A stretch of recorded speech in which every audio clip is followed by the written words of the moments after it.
A week ago he turned 55, but this was the milestone Graham Standring wanted the most. At Western Springs, his home track, he brought the crowd to its feet with his 100th feature victory. This is the best thing ever. It's just, I was in tears when on my rundown lap. It was fantastic. Not to mention the fact that he's technically not racing anymore. After retiring twice, his return to the sport was only as a test driver. But once the flag dropped, he was very much the racer. I gave up the start and I went backwards and just got my composure back, what there was left of it, and I just drove the wheels off that sucker and just went as hard and as fast as I could for as long as I dare. The win capping off a quarter of a century of dirt-swallowing, car-tumbling racing, the Speedway's self-confessed bad boy. It's been hard and it's been glorious and it's been miserable, but today about caps it all off, and thanks again everybody. The sport has taken its toll on Standring, sometimes quite heavily. But the pain is clearly worth it. After all, he once described his affection for Speedway as like falling in love. Sean Summerfield, 3 News.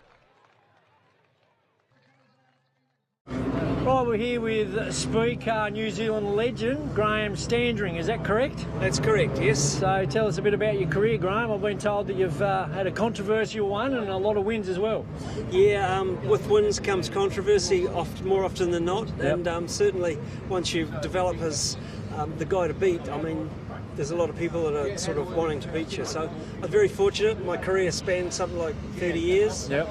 Multiple champion, New Zealand champion, 8-time North Island champion, 101 feature wins, and now Speedway Hall of Famer. Jeez. And what I do now, because I just love the sport so much, Yep. I'm very passionate about trying to get people to get as passionate about it as me and, Yep. and follow it. So Yep. what I do now is I run around on the infield and explain to people about the cars, any damage, things like that. I explain what it is, and I keep it in really simple terms, Yep. so that the guy's wife can understand. Once she knows, then she's the boss. She can tell him everything. So we keep it pretty good and keep it pretty simple, but we're very, very efficient with TV crew and stuff that we run over there by David Turner, who's the producer and things like that. So we run a TV show over there called The Quarter Mile, and that just runs, you know, it's filmed for every meeting, and then they sort of air bits and pieces out of it, and they run it every few weeks on Sky TV. Yeah, righto.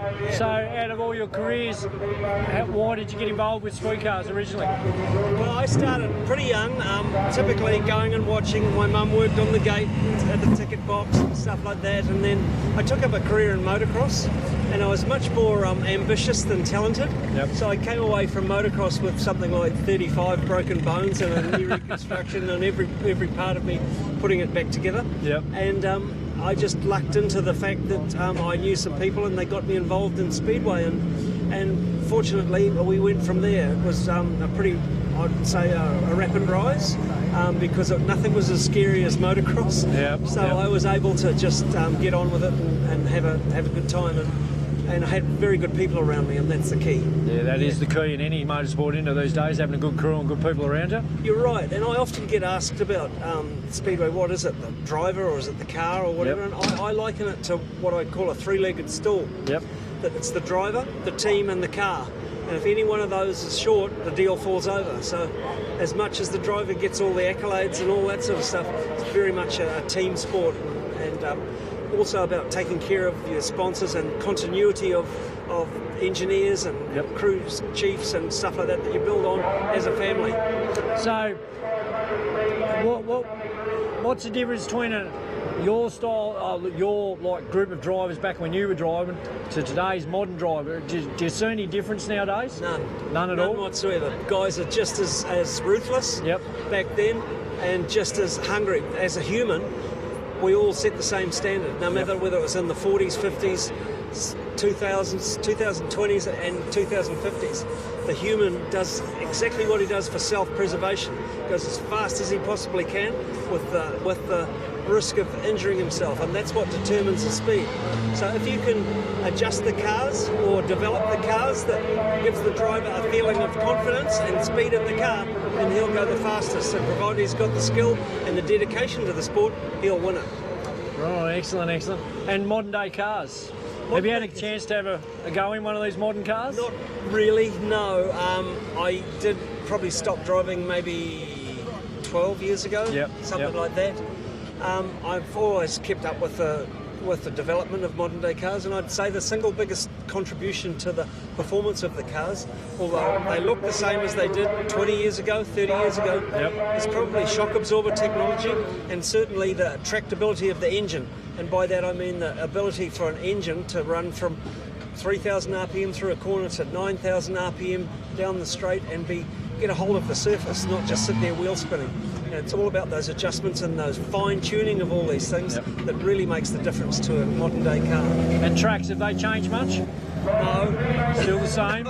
They're still the same. The wall, I've been trying to knock the wall down for years, and it was still there when I finished racing. It's a bit hard to knock that wall down, It is, and other guys have come along and they've tried to do the same, and the bloody thing's still there.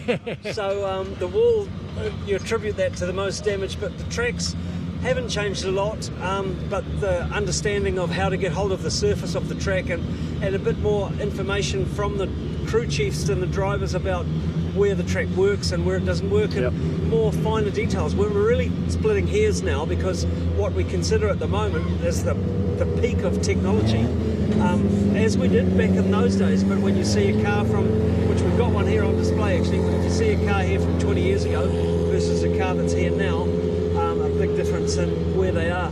Appearance the same, but like I say, finer details, much more tunable. Yeah, we had a bit of a walk around that one earlier, and you look at that one and look at the modern day ones, they've changed so much back in the day. How you blokes even survived is beyond me. Yeah. We all had a crack at like ending lives and things like that, but in some ways, I know it sounds unusual, but in some ways, some of the safety features back then were probably more how can I describe it, where we didn't get hurt so much. I know that sounds crazy. Now we've got full containment seats and we've got things like that, but the seat that didn't support your upper body let you, when you're crashing, let you have a lot more movement, as I said, like that.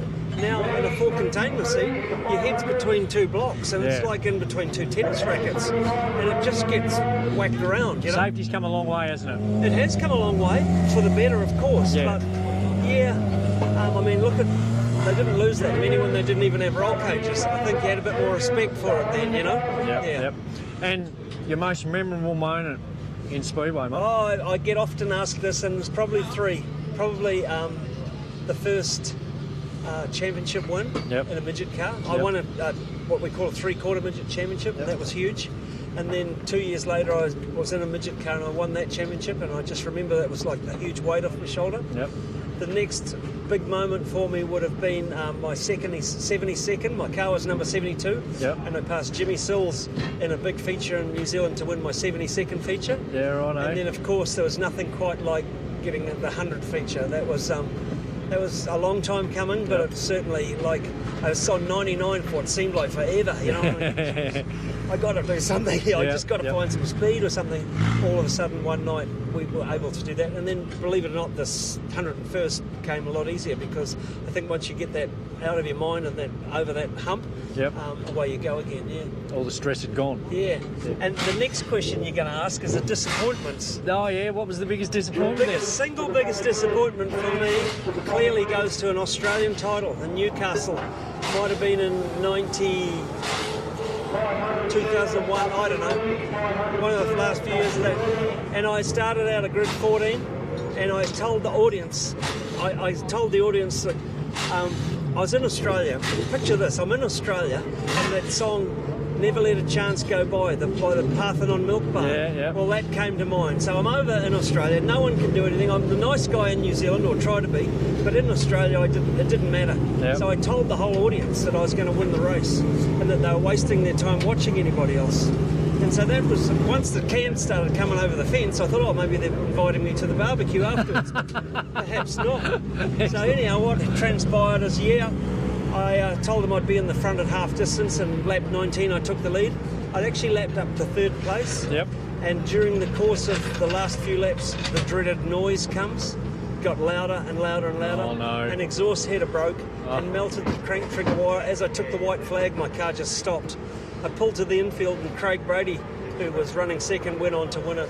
And I was really disappointed. On That the was a last lap. heartbreaker, Yeah. absolute heartbreaker. It's probably I the was worst current national situation, champion, isn't it? Yeah, to get that far Yep. with a team, a quite controversial car of design that we'd put together, really quite radically different from a car that you see today. And, Yep. and ultimately the car got banned because it just was a little bit out there, you know? Yeah. And who's your pick for tonight, mate? Well, last night, if you'd asked me that question, I would have said New Zealander, Hayden Williams. Yep. I'm a huge Michael Pickens fan. He's a superstar. He's Yep. my hero. Yep.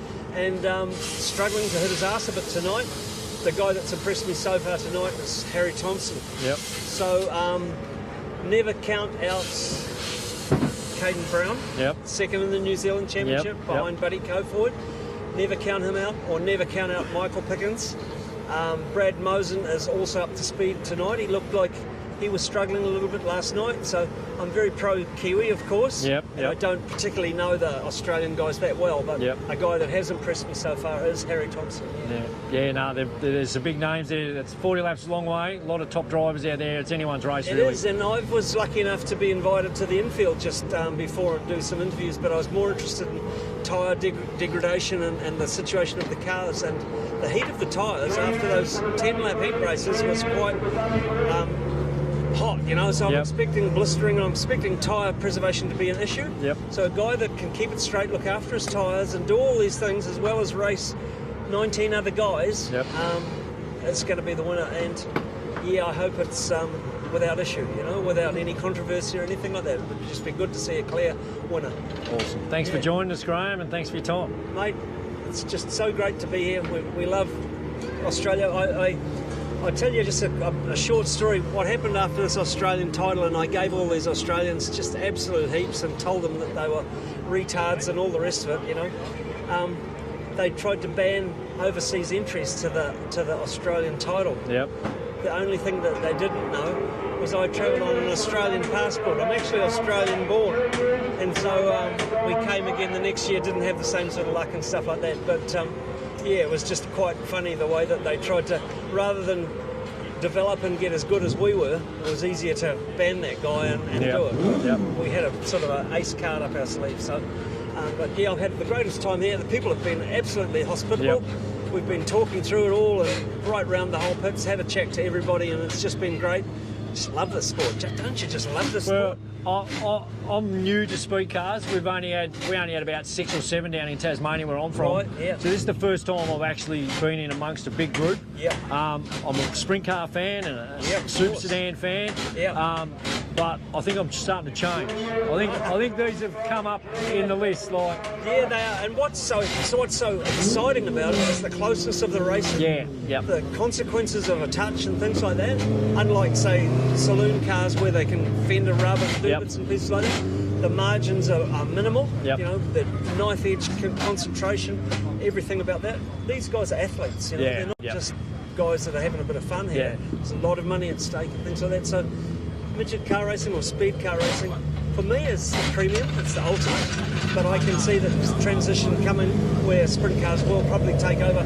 And in part, I say that particularly because of the opportunity to race sprint cars here and then go on to the US where you can probably make a profession out of Yep, it, like some yep. of you, certainly your better Australians have done, is there. Whereas in midget car racing, you go to America, it doesn't quite pay the same sort of money and have the same sort of prestige as Yep. such. Yeah. And plus you have 12-year-old boys over there racing against old men and I know. actually handing their bum to them. How do you, like, that's the sort of pedigree and stuff that Kyle Yeah. Larson and Christopher Bell, who Yep. have raced both here and in New Zealand, where Yep. they came from, and to compete at that level, you've got to start perhaps before they did. Yep. To get to the next level, and that's what's happening. You know, they've got was it Caxton Bush or something? You know, these guys are starting from out of their nappies. Yep. And all they know is racing. Yeah. So by the time they're eligible to race in the midget cars or speed cars or sprint cars and stuff like that, they've had 10, 15 years experience already, you know. Yeah. And so in that regard, the future of the sport is huge. I'm just so pumped about it, you know, Yeah. to see that this is going to carry on, and the next generation, the excitement that they're going to bring to the sport, and how close it is. So yeah, just And it's good, like back when I was younger, Yep. the sport well, especially sprint cars, for instance, it was sort of a middle-aged man's sport. Not many young fellas. No. Now we've got a lot of young talent coming through the field, and the older blokes just can't match it with the young boys as much as they used to be able to. No, you're right, and that's just natural progression of everything. You know, the big guy gets knocked over by the kid coming through, and then he becomes the big guy, and the next guy. And this is what's interesting. This is what leads to the development of the sport. Is that when guys like, and we'll use Harry Thompson because I just had a chat with him there before. He's young, you know, so he comes to the sport, and he doesn't go back to where the older guys started and have to develop the cars from there. Pretty much, he's picking up the baton from where we're leaving off. Yeah. So he's coming in with a memory bank that's not got anything in it except what he sees right now, and that's it. And then so he can build on that and that. For us older people, we've gone right back to not pre-roll cage era, but certainly like you talked about before, where the cars were a lot more basic and a lot more simple. Yeah. And we've developed the cars and got them to that point, and at the end of our careers, the new guy comes in and he just picks up the baton from there, and then he'll take it to the next level. And that's exactly what they've done, haven't they? It is. Yeah. And you watch, you know, if you're old enough, or if you're young enough to be watching this, and you're old enough to see Harry Thompson and the like get to that age, and the new kid coming through, you'll understand exactly the evolution of speedway as such, or any form of motorsport. And it's just, mate, if you're sitting at home watching this, mate, you've got to just come and enjoy the speedway. Oh yeah, for sure. Totally agree. Action-packed night.